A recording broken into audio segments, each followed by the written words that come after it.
नमस्कार, बिहार मिथिला न्यूज़ में आपका स्वागत है। मैं हूं तलत परवीन। पूरे बिहार में जो 5 प्रमुख खबरें हैं उसको हम आपको दिखाते हैं ताकि ट्रेंडिंग न्यूज़ आप तक पहुंच पाए। तो देखिए एक रिपोर्ट बिहार के उन 5 राजनीतिक, आपराधिक और हर क्षेत्र से जुड़ी खबरें सिर्फ 5 मिनट में। बिहार में सुरक्षा बलों को बड़ी कामयाबी, दंपति समेत 4 कुख्यात नक्सली गिरफ्तार, AK-47 समेत कई हथियार बरामद। बिहार में आज से ऑनलाइन कर्फ्यू, 2 दिन सरकारी विभागों की वेबसाइट बंद, नहीं होंगे जनता के काम।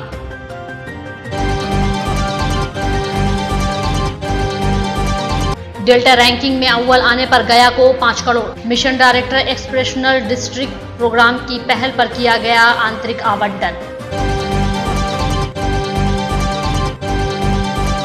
मुजफ्फरपुर से बेतिया के लिए हेरिटेज स्पेशल रवाना, 7 कोचों की ट्रेन में महात्मा गांधी के चंपारण यात्रा से जुड़ी स्मृतियों को किया गया शामिल।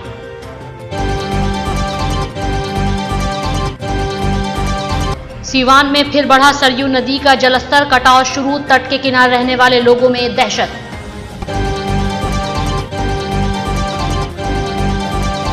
बिहार में सुरक्षा बलों को नक्सल विरोधी अभियान में बड़ी कामयाबी हाथ लगी है। जमुई और गया जिले से 4 नक्सली पकड़े गए हैं।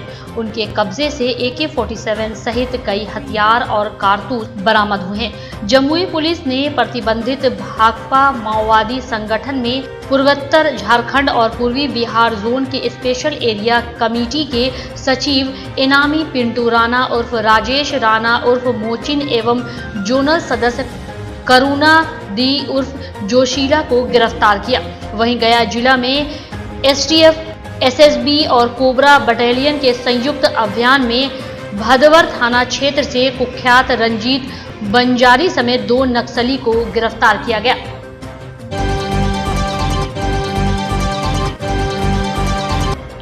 बिहार में शनिवार और रविवार को सभी सरकारी विभागों की वेबसाइट बंद रहेगी।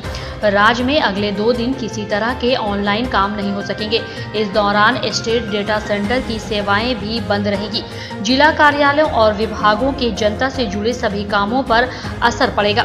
स्टेट डेटा सेंटर के मेंटेनेंस कार्य के चलते 2 दिनों तक ऑनलाइन सेवाओं को बंद किया गया है।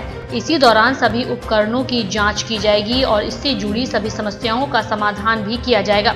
सूचना एवं प्रौद्योगिकी विभाग ने राज्य के अन्य सभी विभागों, DGP, प्रमंडलीय आयुक्त, DM और SP को पत्र लिखकर इसकी जानकारी दी है।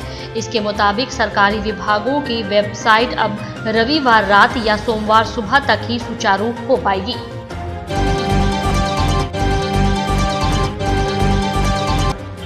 नीति आयोग भारत सरकार के डेल्टा रैंकिंग के अनुसार गया जिले को पहला स्थान मिलने पर mission director aspirational district programme द्वारा जिले को 5 करोड़ रुपए का आंतरिक आवंटन दिया गया है। इसके साथ ही बांका और शेखपुरा को 2-2 करोड़ रुपए का आंतरिक आवंटन किया गया है। आवंटन इस साल मई में तीनों जिलों के प्रदर्शन के आधार पर दिया गया है। वहीं गया जिले के DM डॉक्टर त्यागराजन SM ने बताया कि आंतरिक आवंटन का उपयोग जिले भर में महिलाओं और बच्चों के बेहतर स्वास्थ्य प्रबंधन को सुनिश्चित करने के लिए किया जाएगा।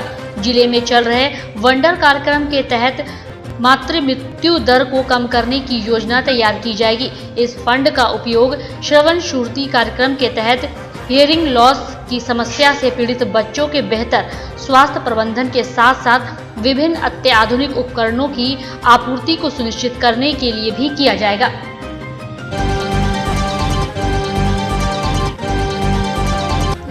मुजफ्फरपुर जंक्शन से शनिवार सुबह चंपारण के लिए हेरिटेज स्पेशल ट्रेन रवाना हुई। इस दौरान ट्रेन को सजाया गया।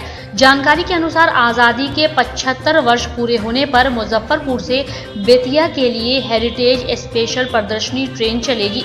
7 कोच की प्रदर्शनी ट्रेन में महात्मा गांधी के चंपारण यात्रा से जुड़ी स्मृतियों को शामिल किया गया है। आज़ादी के आंदोलन के दौरान तिरहुत व चंपारण की महत्व से जुड़ी कलाकृतियां भी इस ट्रेन में होंगी। हेरिटेज स्पेशल ट्रेन लोगों को आज़ादी के ऐतिहासिक पल से रूबरू कराएगा। स्थानीय किसानों के आग्रह पर महात्मा गांधी के चंपारण प्रवास से जुड़ी स्मृतियों की जानकारी नई पीढ़ी जानेगी। भारतीय स्वतंत्रता संग्राम में अहिंसा व सत्याग्रह के प्रयोग की शुरुआत से अवगत होंगे। ट्रेन मुजफ्फरपुर से रवाना होने के बाद मोतीपुर, मेहसी, चकिया, मोतिहारी व सुगौली होते हुए बेतिया पहुंचेगी।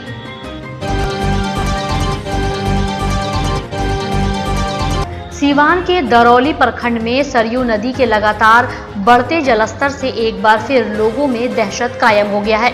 यहां फिर एक बार हर 2 घंटे में 1 सेंटीमीटर से अधिक जलस्तर में बढ़ोतरी दर्ज की गई है। दिन प्रतिदिन सरयू के जल स्तर में हो रही वृद्धि से जगह जगह तेजी से कटाव शुरू हो गया है। इसको लेकर तटवर्ती क्षेत्र के रहने वाले ग्रामीण काफी चिंतित हैं। वहीं आपको बता दें कि सबसे अधिक दियारा इलाके में कटाव की स्थिति देखने को मिल रही है। हाल ही में केंद्रीय जल आयोग के अनुसार गंगापुर सिसवन में गेज पर ली गई रीडिंग के अनुसार सरयू नदी का जलस्तर 54.54 मापा गया है। यहां पर सरयू नदी के जलस्तर में लगभग 39 सेंटीमीटर की बढ़ोतरी दर्ज हुई है।